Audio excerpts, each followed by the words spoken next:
Hello दोस्तों, क्या हाल है। तारीख आज 13 अप्रैल 2026, दिन सोमवार, हिंदी तिथि एकादशी। और आइए बात करते हैं आज के मुख्य समाचार में देश भर की तमाम बड़ी खबरों पर नजर डालते हैं। देखिए दोस्तों, एक तो आज की एकादशी तिथि वरुथनी एकादशी है। आज के दिन भगवान विष्णु और माँ लक्ष्मी की पूजा का विशेष महत्व है। ऐसी मान्यता कि आज के दिन व्रत करने से भगवान विष्णु हर संकट से भक्त की रक्षा करते हैं। वहीं आज और कल 13-14 अप्रैल को बैसाखी का पर्व भी मनाया जाएगा। हर साल इन दो दिनों में रबी फसल की कटाई की खुशी में यह पर्व मनाया जाता है। चलिए आगे बढ़ते हैं अपन खबरों में। सबसे पहले देखिए आज के कुछ बड़े इवेंट्स। प्रधानमंत्री नरेंद्र मोदी आज 13 अप्रैल को नई दिल्ली में नारी शक्ति वंदन सम्मेलन को संबोधित करेंगे। पंचायत से लेकर संसद तक देश भर की महिलाओं से संवाद करेंगे, बातचीत करेंगे। आज पीएम नरेंद्र मोदी महिलाओं को राजनीति में 33% आरक्षण देने के मुद्दे पर आज नारी शक्ति वंदन सम्मेलन का संबोधन करेंगे। और इस मौके पर देश भर में जिला कलेक्टरों की तरफ से लाइव टेलीकास्ट भी दिखाया जाएगा। पीएम नरेंद्र मोदी ने महिला आरक्षण कानून को जल्द से जल्द लागू करने की अपील भी की। प्रधानमंत्री बोले कि 2029 चुनाव से पहले ये क्रियान्वयन किया जाए ऐसा। चलिए खबर है, देश की राष्ट्रपति द्रौपदी मुर्मू आज से गुजरात और महाराष्ट्र के 4 दिन के दौरे पर रहेगी। और वहीं बिहार राज्य में भी नई सरकार के गठन की प्रक्रिया आज के बाद शुरू हो जाएगी। जेडीयू नेता संजय झा का यह कहना है। बिहार पंचायत चुनाव 2026 को लेकर भी खबर है कि 2011 जनगणना के आधार पर आरक्षण का आंकड़ा तय किया जाएगा। पंचायतों का डिजिटल पुनरीक्षण होगा और आज 13 अप्रैल से ही अधिकारियों का प्रशिक्षण भी शुरू होने जा रहा है। आपत्ति दर्ज कराने का मौका भी मिलेगा। वहीं दोस्तों, अयोध्या के राम मंदिर परिसर में भी आज से दर्शन शुरू हो जाएंगे। पहले चरण में 1500 श्रद्धालुओं को ऑनलाइन पास से मिलेगा प्रवेश। 2 घंटे के स्लॉट में होंगे दर्शन। और खबर है, राजस्थान के जयपुर में माई भारत बजट क्वेस्ट 2026 का फिनाले भी आज होगा 13 अप्रैल को। इस दरमियान प्रधानमंत्री नरेंद्र मोदी भी युवाओं को वीडियो कॉन्फ्रेंसिंग के माध्यम से संबोधित करेंगे।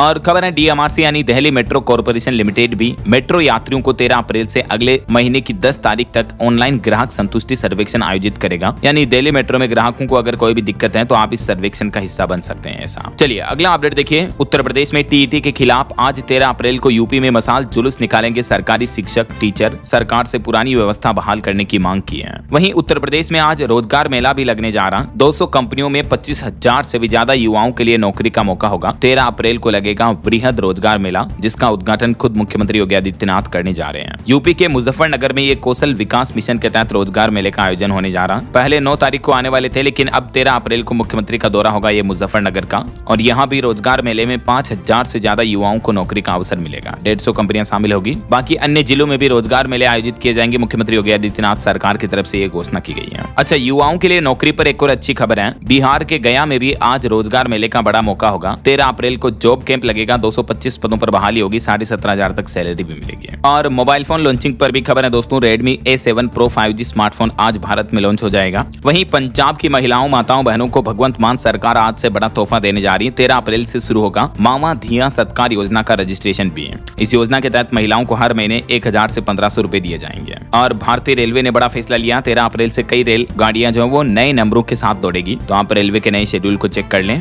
झारखंड रांची में आज से महंगा होगा ऑटो का सफर। नई किराए सूची भी जारी कर दी प्रशासन की तरफ से, जिसकी दरें भी आप देख सकते हैं। वहीं छत्तीसगढ़ के मुख्यमंत्री भी स्वस्थ बस्तर अभियान की शुरुआत करेंगे। आज हर पंचायत में लाइव प्रसारण की तैयारी भी की जा रही है। मौसम विभाग की तरफ से भी अलर्ट जारी किया है। आज से अगले 15 घंटों के अंदर 11 राज्यों में तूफानी बारिश का अलर्ट है। 50 किलोमीटर प्रति घंटा की रफ्तार से हवाएं भी चलेगी। वैसे तो ज्यादातर राज्यों में अब मौसम का रुख बदल चुका है। भीषण गर्मी और लू की चेतावनी है, लेकिन इस बीच कुछ राज्यों में बारिश का भी अलर्ट है। तो आगे मैं आपको बताऊंगा और भी पूरे मौसम समाचार विस्तार से। फिलहाल आगे बढ़ते हैं खबरों में। सबसे पहले देख लेते हैं ईरान इजराइल जंग से जुड़े कुछ बड़े अपडेट। देखिए, पहली बुरी खबर तो ये है कि हम किसी समझौते पर नहीं पहुंचे। अमेरिका के उपराष्ट्रपति जेडी वेंस का यह कहना है कि ईरान ने हमारी यानी अमेरिका की शर्तें मानने से इनकार कर दिया है। आपको पता होगा, अभी एक दिन पहले पाकिस्तान की राजधानी इस्लामाबाद में ईरान और अमेरिका के बीच तकरीबन 21 घंटे तक बातचीत चली, जंग को रोकने और सीजफायर शांति समझौते को लेकर। लेकिन बड़ी ही दुख की बात यह है कि ये बातचीत पूरी तरीके से बेनतीजा रही। इसका कोई कंक्लूजन, कोई समाधान नहीं निकल पाया। और इस बातचीत के बाद प्रेस कॉन्फ्रेंस में अमेरिका के उपराष्ट्रपति जेडी वेंस बोले कि हमने उन्हें यानी ईरान को बेस्ट ऑफर दिया था। उधर ईरान का यह कहना है कि डोनाल्ड ट्रंप ने यानी अमेरिका ने जो शर्तें रखी हमारे सामने वो बहुत ज्यादा सख्त थी। यही वजह है कि दोनों देशों के बीच किसी भी बात को लेकर सहमति नहीं बन पाई। कुल मिलाकर देखा जाए तो जो पाकिस्तान की मध्यस्थता थी वो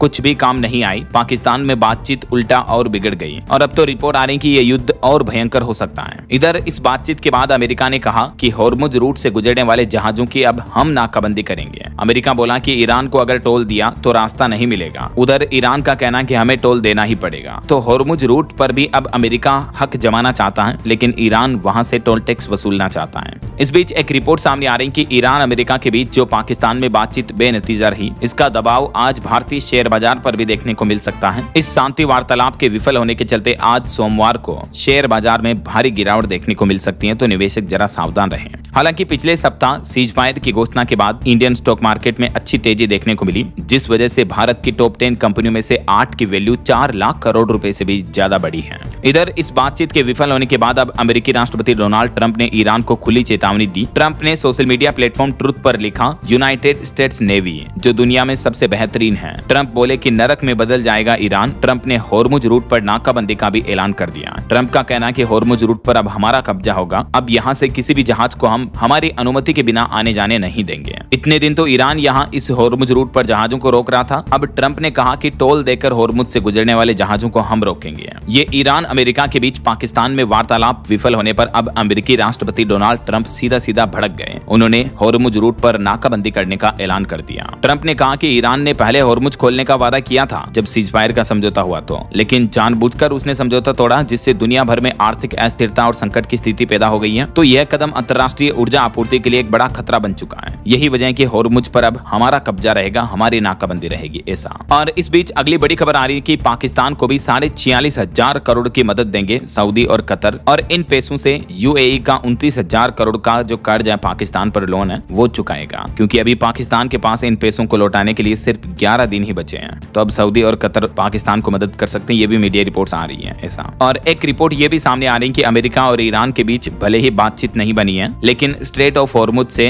बीते दिन 16 जहाज गुजरे, ये भी मीडिया रिपोर्ट्स में दावा किया जा रहा। वहीं इन जंगी हालातों के बीच ईरान का एक बड़ा बयान सामने आ रहा। ईरान बोला कि युद्ध में मारे गए 3,375 लोगों की पहचान हो चुकी है। मृतकों में 500 महिलाएं भी शामिल हैं। और मिडिल ईस्ट तनाव के बीच अब चाइना देश ने भी एक बड़ा फैसला लिया। ताइवान के लिए प्यार दिखाया और चाइना ने ताइवान के लिए उड़ाने और व्यापार के रास्ते भी खोल दिए हैं। चाइना ने ताइवान के साथ कुछ संबंध बहाल करने का ऐलान किया है ऐसा। चलिए अगली खबर देखिए दोस्तों। अब रूस के राष्ट्रपति व्लादिमीर पुतिन ने ईरान और अमेरिका के बीच मध्यस्थता की पेशकश की है, क्योंकि पाकिस्तान से तो बातचीत बन नहीं रही है। तो अब रूस के राष्ट्रपति पुतिन का कहना है कि हम दोनों देशों के बीच मध्यस्थता करवाएंगे, सीजफायर करवाएंगे। जैसे पाकिस्तान की राजधानी इस्लामाबाद में बातचीत हुई ना, वैसे अब रशिया दोनों देशों के बीच समझौता करवाने की बात कही है। और इस मध्यस्थता की पेशकश करने के साथ ही रूस के राष्ट्रपति व्लादिमीर पुतिन ने ईरान के राष्ट्रपति से फोन पर बातचीत भी की देर रात और कहा कि हम मध्यस्थ की भूमिका निभा सकते हैं। तो उम्मीद है जल्द ही रूसी राष्ट्रपति इस मुद्दे पर दोनों देशों के बीच समझौता करवाएंगे, क्योंकि अमेरिका से तो कुछ बातचीत बनी नहीं है, जाहिर सी बात है। तो और इस बीच हमारे भारत में अभी भी सरकार एक बार फिर से बड़ा दावा किए, कहा कि भारत में ईंधन की किल्लत नहीं है। पश्चिम एशिया में जो तनाव चल रहा है उसके बावजूद हमारे देश में भंडार भरे हुए हैं। इतना ही नहीं दोस्तों, तेल संकट के बीच IOL यानी इंडियन ऑयल कॉर्पोरेशन को एक बड़ी कामयाबी मिली है। एक नई तकनीक से राजस्थान के जैसलमेर में क्रूड ऑयल का उत्पादन 70% तक बढ़ चुका है। तो इससे भी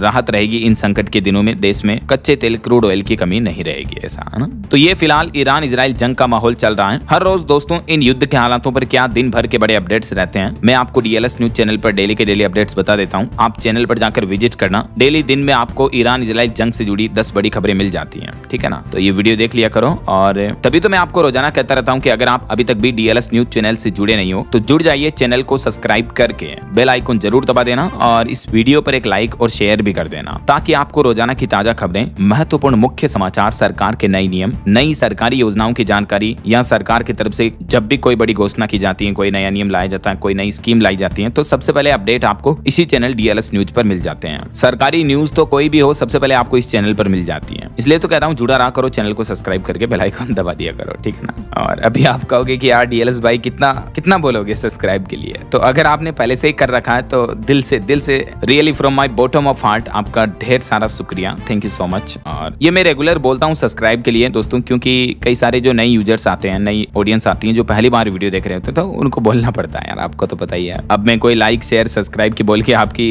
धन दौलत प्रॉपर्टी तो मांग नहीं रहा हूँ, बस एक लाइक कर दिया करो डेली वीडियो पर। इतनी मेहनत से आपके लिए खबरें लाता हूँ रोजाना, पूरी रात जागना पड़ता है, वर्किंग करनी पड़ती है आपके लिए, तब जाकर सुबह अर्ली मॉर्निंग में आपको फ्रेश ब्रेकिंग न्यूज का वीडियो मिल जाता है, राइट। अभी खुद की तारीफ ज्यादा करूंगा तो आप बोलोगे यार DLS भाई चलो खबरें बताओ, तो अपनी ढेर सारी बातें करेंगे कभी बाद में। फिलहाल सीधा आगे बढ़ते हैं खबरों में। अच्छा, सबसे पहले एक श्रद्धांजलि दोस्तों, हमारे देश की एक जानी मानी सिंगर आशा भोसले का निधन हो चुका है। तो आज उनके अंतिम दर्शन का समय तय किया गया। सोमवार शाम 4 बजे शिवाजी पार्क में उनका अंतिम संस्कार होगा। राजकीय सम्मान के साथ उनका अंतिम संस्कार किया जाएगा। संगीत जगत से यह दुखद खबर देखने को मिली है। दिग्गज गायिका आशा भोसले का निधन हो गया। इन्होंने भारतीय संगीत को दुनिया भर में पहचान दिलाई थी। काफी संघर्ष देखा था इन्होंने अपनी जिंदगी में। कभी रिकॉर्डिंग स्टूडियो से निकाला गया इनको, गरीबी में अपनी बहन लता के साथ चोरी छिपे स्कूल जाती थी। 16 साल की उम्र में इन्होंने भागकर शादी भी की थी। काफी संघर्षपूर्ण इनका जीवन रहा है, लेकिन बावजूद इसके इन्होंने अपने 82 साल के सिंगर करियर में 20 भाषाओं में 12,000 से ज्यादा गाने गाए। आशा भास्कर ने 9 फिल्म फेयर समेत 100 से भी ज्यादा अवार्ड जीते हैं। किशोर दा के साथ भी इन्होंने 600 से ज्यादा गाने गाए और अब आखिरकार 92 साल की उम्र में इनका निधन हो गया। बताया जा रहा है कि चेस्ट इन्फेक्शन के बाद से ये अस्पताल में भर्ती थी। आज शाम को 4 बजे इनका अंतिम संस्कार होगा। ईश्वर आपकी आत्मा को शांति दे। हम सबकी तरफ से भावपूर्ण अश्रुपूरित श्रद्धांजलि। ओम शांति।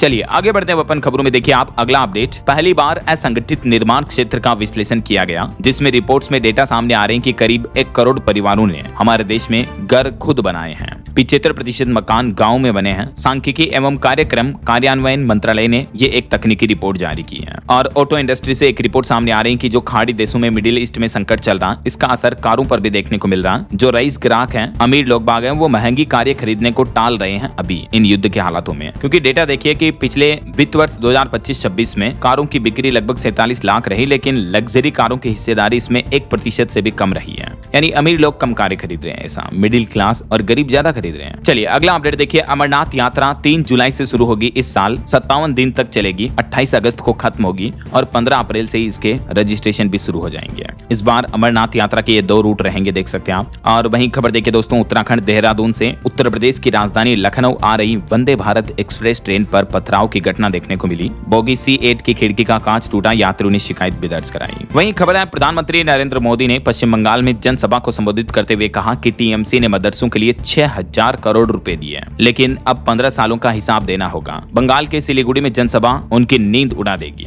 पीएम मोदी ने सिलीगुड़ी में चुनावी जनसभा को संबोधित करते हुए हुंकार भरी बोले कि 4 मई के बाद भाजपा की सरकार बनेगी और टीएमसी को पाई पाई का हिसाब देना होगा। वहीं इधर प्रधानमंत्री ने बीजेपी सांसदों के लिए भी व्हिप जारी किया। 16 से 18 अप्रैल तक संसद में मौजूद रहना होगा। महिला आरक्षण के लिए विशेष सत्र भी आयोजित किया जा रहा संसद में, तो इसको लेकर पीएम ने सभी को पत्र भी लिखा।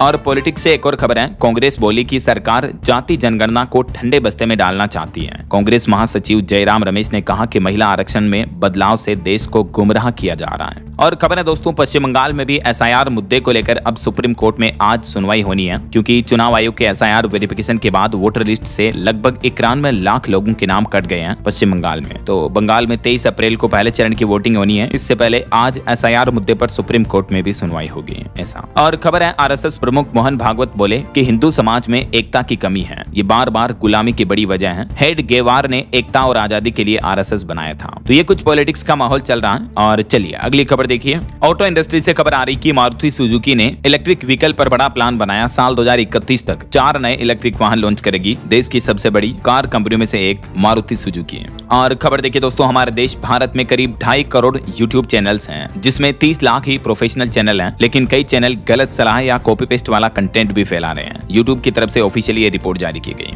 अच्छा, आपको सावधान करने वाली एक खबर बताता हूँ। चारधाम यात्रा 2026 के नाम पर आजकल स्कैम चल रहा है। इस योजना के नाम पर रजिस्ट्रेशन, होटल, हेलीकॉप्टर बुकिंग करते समय सावधान रहें, वरना आपके साथ धोखाधड़ी हो सकती है। जी हाँ, उत्तराखंड की चारधाम यात्रा में शुरू होने में बस कुछ ही दिन बचे हैं। इस बार केदारनाथ धाम के कपाट 22 अप्रैल को, जबकि बद्रीनाथ के कपाट 23 अप्रैल को खुलेंगे। गंगोत्री यमुनोत्री के 19 अप्रैल को ही खुल जाएंगे। लेकिन इस बार चारधाम यात्रा में रजिस्ट्रेशन के नाम पर कुछ फ्रॉड के मामले देखने को मिले हैं। फर्जी वेबसाइट्स जो गूगल पर टॉप दिखती हैं, असली जैसी लगती हैं, तो इन वेबसाइट्स पर कभी क्लिक ना करें, समझ रहे हो। इनका नाम URL जो है मिलता जुलता होता है, स्पेलिंग में बस थोड़ा सा बदलाव होता है। और चारधाम यात्रा में होटल बुकिंग के ऊपर भी इस तरह के फ्रॉड हो रहे हैं, जो खुद को एजेंट वगैरह बताते हैं, फर्जी कस्टमर केयर के नंबर होते हैं, तो इनसे बच कर रहे हैं आप। जो ऑफिशियल वेबसाइट है रजिस्ट्रेशन एंड touristcare.uk.gov.in, तो इस वेबसाइट के जरिए ही आप ऑफिशियल ऑनलाइन रजिस्ट्रेशन करवा सकते हैं, या ये ऑफिशियल व्हाट्सएप नंबर है, इन पर आपको यात्रा लिख करके मैसेज सेंड करना, तो आपको हेल्पलाइन मिल जाएगी। ओके, चलिए अगला अपडेट देखिए। पश्चिम एशिया संकट से बढ़ेगा भारत का करंट अकाउंट डेफिसिट भी। जीडीपी ग्रोथ पर भी ब्रेक लगने का खतरा बरकरार है। क्रिसिल की तरफ से ये लेटेस्ट रिपोर्ट सामने आ रही है। और वहीं खबर है दोस्तों, हमारे देश के अरुणाचल प्रदेश राज्य में चाइना ने कुछ स्थानों को काल्पनिक नाम दिए और उनका बताया, लेकिन भारत के विदेश मंत्रालय ने चाइना की इस हरकत से सीधा सीधा खारिज कर दिया है। वहीं टेक न्यूज से खबर है, व्हाट्सएप और इंस्टाग्राम अब और भी स्मार्ट होंगे। मेटा कंपनी की तरफ से एक नया powerful AI model Muse Spark के नाम से लॉन्च किया है।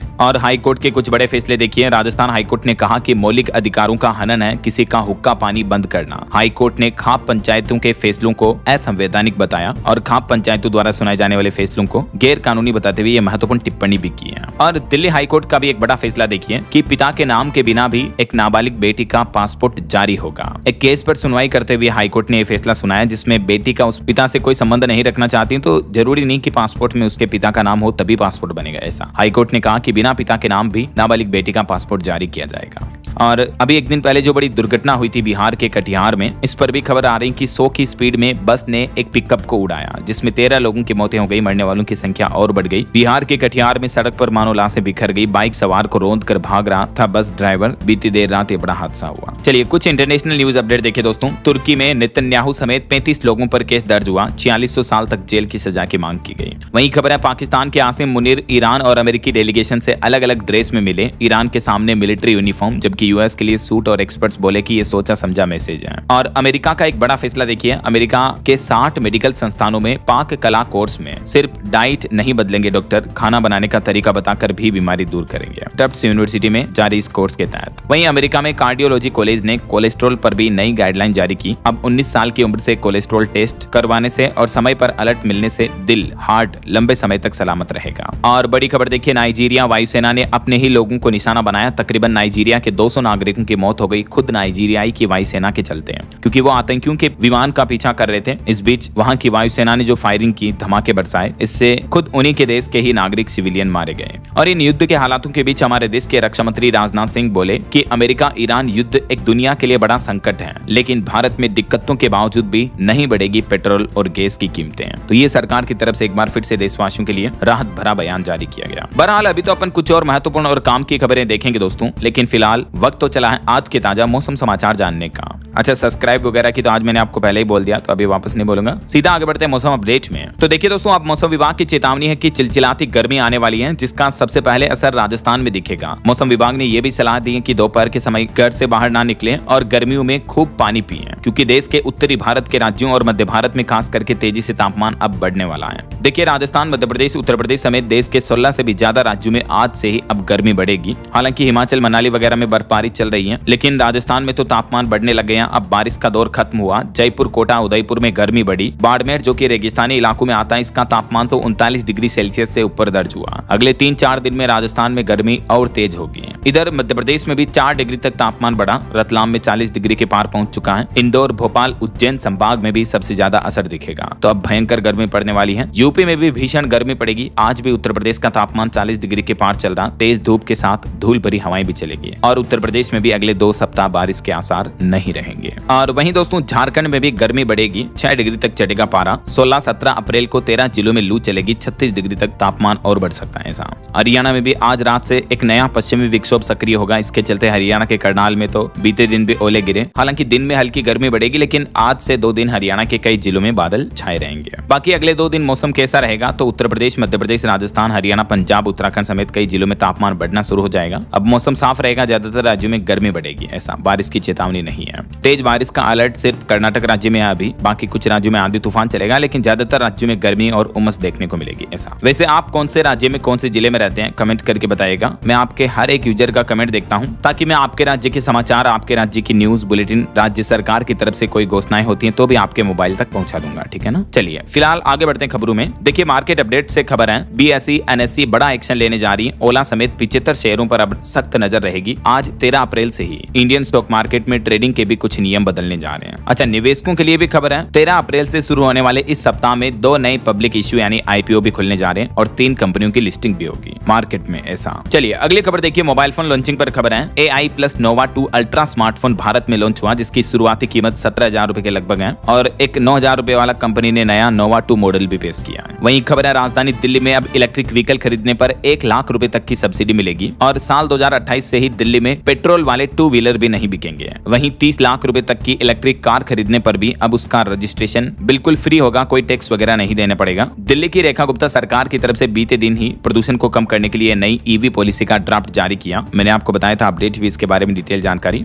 आखिर दिल्ली सरकार ये EV पॉलिसी क्यों ला रही है, देख सकते हैं आप। और इस EV पॉलिसी में राजधानी वासियों को और क्या क्या बेनिफिट दिए जाएंगे, इस बारे में भी ज्यादा जानकारी आप स्क्रीन पर देख सकते हैं। इसमें आपको 2 व्हीलर, ऑटो वगैरह पर भी अच्छी खासी बचत देखने को मिलेगी। सरकार सरकारी गाड़ियां और स्कूल बसें भी इन इलेक्ट्रिक व्हीकल की पॉलिसी में शामिल होगी। तो दिल्ली सरकार ने 30 दिन तक इस नई पॉलिसी पर सुझाव भी मांगे हैं आम लोगों के। आप चाहें तो इस पर अपने सजेशन सुझाव दे सकते हैं इस ईमेल पर। ओके, चलिए अगला अपडेट देखिए। डीजल पर भी केंद्र सरकार ने एक्सपोर्ट ड्यूटी को 34 रुपए बढ़ा दिया। अब 55.5 रुपए प्रति लीटर टैक्स लगेगा। जेट फ्यूल का एक्सपोर्ट भी 42 रुपए महंगा कर दिया है। हालांकि देश में अभी पेट्रोल डीजल के दाम स्थिर हैं, लेकिन क्योंकि दुनिया में जंग की वजह से जो पेट्रोल डीजल क्राइसिस देखने को मिल सकता है, इस बीच एक्सपोर्ट रोकने के लिए केंद्र सरकार ने यह बड़ा फैसला लिया। चलिए अगला अपडेट देखिए। उत्तर प्रदेश में पंचायत चुनाव को लेकर तीसरी बार बढ़ी मतदाता सूची के प्रकाशन की तिथि। अब 22 अप्रैल को आएगी लिस्ट। और घर खरीदारों के लिए बड़ी राहत की खबर आ रही है। एनसीएलटी के इस नियम से सबसे बड़ी चिंता दूर हो गई है। एनसीएलटी का मतलब national company law appellate tribunal की तरफ से है। होम बायर्स यानी घर खरीदारों को यह बड़ी राहत दी है और ट्रिब्यूनल ने यह साफ कर दिया कि अगर कोई बिल्डर बीच में दिवालिया भी हो जाए तो भी कानूनी कार्रवाई सिर्फ उसी प्रोजेक्ट पर होगी जिसमें गड़बड़ी हुई है। यानी बिल्डर के अन्य प्रोजेक्ट्स पर आंच नहीं आएगी और बाकी खरीदारों की कमाई पूरी तरह सुरक्षित रहेगी। तो जो उस बिल्डर के अन्य प्रोजेक्ट्स होंगे उन घर खरीदारों को कोई परेशानी दिक्कत भी नहीं आएगी। ये सरकार की तरफ से एक नया ऑर्डर जारी किया गया, देख सकते हैं आप डिटेल्स। और खबर देखिए दोस्तों, देश भर में डिजिटल टोल का नियम लागू हो चुका है, लेकिन जिन 5 राज्यों में अभी चुनाव चल रहे हैं वहां अभी भी केस से आप टोल प्लाजा पर टोल टैक्स पर पेमेंट कर पाएंगे, जिसमें शामिल है तमिलनाडु, केरल, असम, पश्चिम बंगाल, पुडुचेरी वगैरह में। ठीक है ना। और खबर आ रही है कि खंडहर से लेकर नंबर 1 तक का सफर। राजस्थान के करौली जिले ने शिक्षा के क्षेत्र में रचा नया इतिहास। नीति आयोग की रैंकिंग में देश भर में पहला स्थान मिला है करौली जिले को। शिक्षा के क्षेत्र में ये ऐतिहासिक उपलब्धि रही है, जो कि सभी राजस्थान वासियों के लिए बड़े गर्व की बात है। चलिए अगली खबर देखिए। सिक्किम हाईकोर्ट ने एक बड़ा फैसला सुनाया। कहा कि किसी बाहरी व्यक्ति से शादी करने पर बच्चों को यह हक नहीं मिलेगा। सिक्किम हाईकोर्ट ने फैसला सुनाते हुए संपत्ति और पहचान के अधिकारों वाली याचिका भी खारिज कर दी। 2018 का यह मामला है, देख सकते हैं आप जानकारी। अच्छा, रेलवे डेवलपमेंट पर भी अच्छी खबर आ रही कि अब देश के आखिरी गांव तक पहुंचेगी रेल। भारतीय रेलवे ने 6000 किलोमीटर की नई रेलवे लाइन विस्तार को भी मंजूरी दे दी है। अब इस फैसले से दूर दराज गरीब इलाकों तक भी रेलवे कनेक्टिविटी मजबूत होगी और देश के आखिरी छोर तक रेलवे कनेक्टिविटी आपको देखने को मिलेगी। इन नई परियोजनाओं में और क्या क्या होगा, किन किन राज्यों में रेलवे कनेक्टिविटी बढ़ेगी, जिसके बारे में डिटेल्स भी आप देख सकते हैं। और खबर है भारतीय नौसेना की कमांडर्स कॉन्फ्रेंस का आयोजन होगा कल 14 से 16 अप्रैल तक। इसमें समुद्री सुरक्षा और रणनीति पर मंथन किया जाएगा। इंडियन नेवी का ये प्लान है। और भारत में असमानता इन इक्वलिटी पर एक रिपोर्ट सामने आ रही दोस्तों कि ग्रामीण भारत में 10% लोगों के पास 44% भूमि है, जबकि 46% परिवार बिल्कुल ही भूमिहीन है। ये एक चौंकाने वाली रिपोर्ट में खुलासा सामने आ रहा है कि ग्रामीण भारत में भी जमीन के मालिकाना हक पर गहरी असमानता पाई गई है। यानी जो लोग अमीर हैं उनके पास और ज्यादा जमीन है, लेकिन जो लोग गरीब हैं उनके पास और भी कम जमीन है। ऐसा। चलिए खबर है हिमाचल प्रदेश में देखिए। अब 24 इको टूरिज्म चैप्टरों को सरकार ने मंजूरी दी, जिससे कि राज्य में पर्यटन बढ़ेगा, रोजगार को बढ़ावा मिलेगा। टूरिज्म को बढ़ावा देने के लिए हिमाचल की सुक्खू सरकार का यह फैसला है। और खबर है पंजाब में वांछित अपराधियों की जानकारी मिलने पर अब आपको इनाम दिया जाएगा। मुख्यमंत्री भगवंत मान की अगुवाई में नई पुरस्कार नीति भी लागू की है। गैंगस्टरों की सूचना अब अगर आप पंजाब पुलिस को देते हो तो आपको 1.5 लाख रुपए से लेकर 2 लाख रुपए तक की पुरस्कार राशि दी जाएगी। इस नंबर पर आपको जानकारी शेयर करनी है पंजाब पुलिस को। पंजाब पुलिस ने 28 मोस्ट वांटेड अपराधियों की तलाश जारी कर दी है, ये नई इनाम की नीति लागू करते हुए। वहीं खबर है छत्तीसगढ़ में भी जनगणना 2027 का पहला चरण अगले महीने मई से शुरू होगा। इस दरमियान घर घर जुटाई जाएगी लोगों की जानकारी। और खबर है दोस्तों आंध्र प्रदेश की राजधानी अमरावती के विकास कार्यों को अंतर्राष्ट्रीय सहायता मिली है। अब विश्व बैंक यानी वर्ल्ड बैंक की तरफ से इस प्रोजेक्ट के लिए $340 मिलियन का बजट जारी किया है। इसी महीने अप्रैल में निवेश से रफ्तार और बढ़ेगी। ऐसा। चलिए अगला अपडेट देखिए। अब प्रधानमंत्री किसान सम्मान निधि योजना के लिए फार्मर रजिस्ट्री अनिवार्य होगी। उत्तर प्रदेश में खतौनी और आधार की गलतियों को सुधारने के भी निर्देश दिए कई जिला प्रशासन की तरफ से। और यूपी के कुछ और अपडेट देखिए दोस्तों। उत्तर प्रदेश में एयरपोर्ट जैसी सुविधाओं से लेस होंगे अब यूपी के 49 बस स्टेशन यानी रोडवेज बस स्टैंड को भी अब आधुनिक बनाया जाएगा। यूपी की योगी सरकार पीपीपी मॉडल पर बनाएगी world class terminal. Public private partnership model पर उत्तर प्रदेश के बस स्टैंड को डेवलप किया जाएगा। ये प्लान है सीएम योगी सरकार का। और वहीं देखिए ग्रेटर नोएडा में भी 24 औद्योगिक भूखंडों की नई योजना लॉन्च हुई है, जिसमें आप अगले महीने 12 मई तक निवेश कर पाएंगे। रोजगार के भी मौके खुलेंगे और निवेशकों के लिए भी ये खास मौका होगा। और उत्तर प्रदेश में स्मार्ट प्रीपेड मीटर को लेकर जो प्रदेश भर में लोगों का विरोध देखने को मिल रहा है, तो उपभोक्ताओं के आक्रोश पर अब ऊर्जा मंत्री ने भी अहम बैठक बुलाई है आज 13 अप्रैल को। देखते हैं इस बैठक के बाद क्या डिसीजन लिया जाता है, निर्णय लिया जाता है। जो भी अपडेट आएगा मैं आपको बता दूंगा। वहीं खबर है उत्तर प्रदेश में सरकारी शिक्षकों को भी अब केसलेस चिकित्सा यानी इलाज की सुविधा मिलेगी। शिक्षा मित्रों का मानदेय जो हाल ही में 18,000 बढ़ाया गया, इस पर आगरा में बोले डिप्टी सीएम केशव प्रसाद मौर्य भी। और खबर है यूपी अयोध्या में अब 7D से प्रदर्शित होगी हनुमान कथा।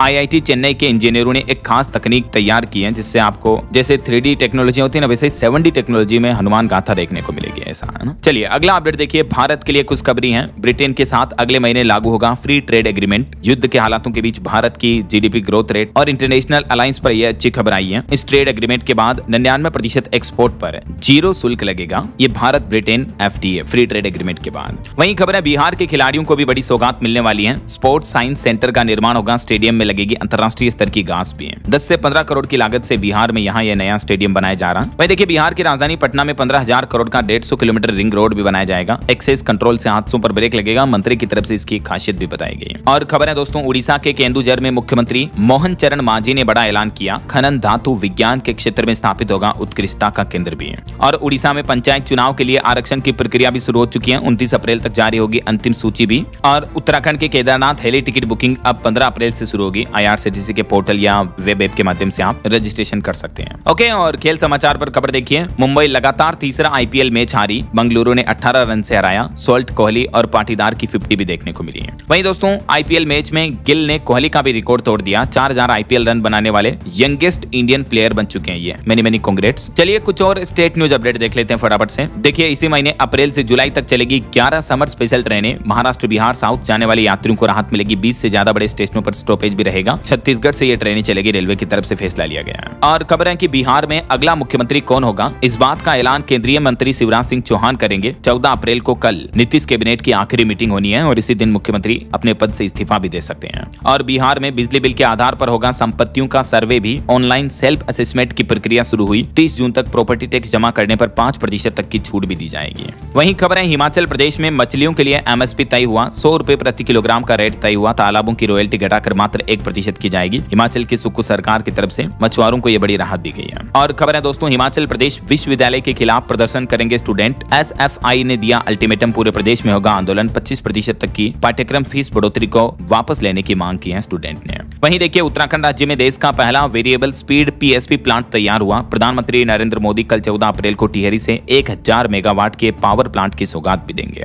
और PM मोदी उत्तराखंड में भी रिस्पना बिंदाल एलिवेटेड रोड का शिलान्यास करेंगे। 6500 करोड़ रुपए से तैयार होगी परियोजना। 30 मिनट का सफर 12 मिनट में पूरा हो पाएगा। तो प्रधानमंत्री जो कल 14 अप्रैल को उत्तराखंड दौरे पर आ रहे हैं, इस दरमियान कई नई योजनाओं का लोकार्पण करेंगे, है ना।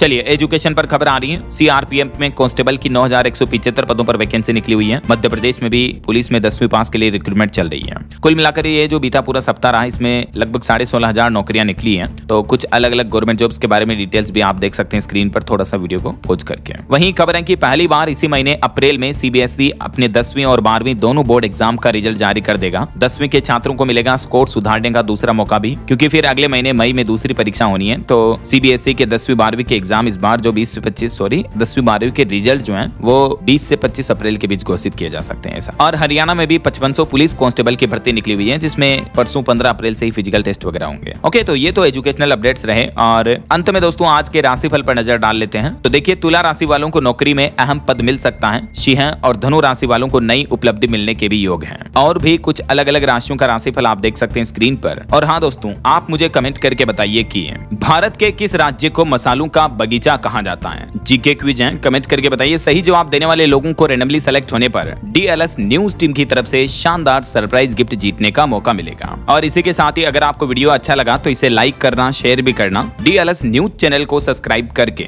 बेल आइकन जरूर दबा देना, रोजाना ऐसी इंफॉर्मेटिव जानकारियां, महत्वपूर्ण समाचार देखते रहने के लिए। ओके, ख्याल रखिएगा अपने आप का, अपने परिवार का। मिलेंगे अगले नेक्स्ट अपडेट में, तब तक के लिए जय हिंद, जय भारत, वंदे मातरम।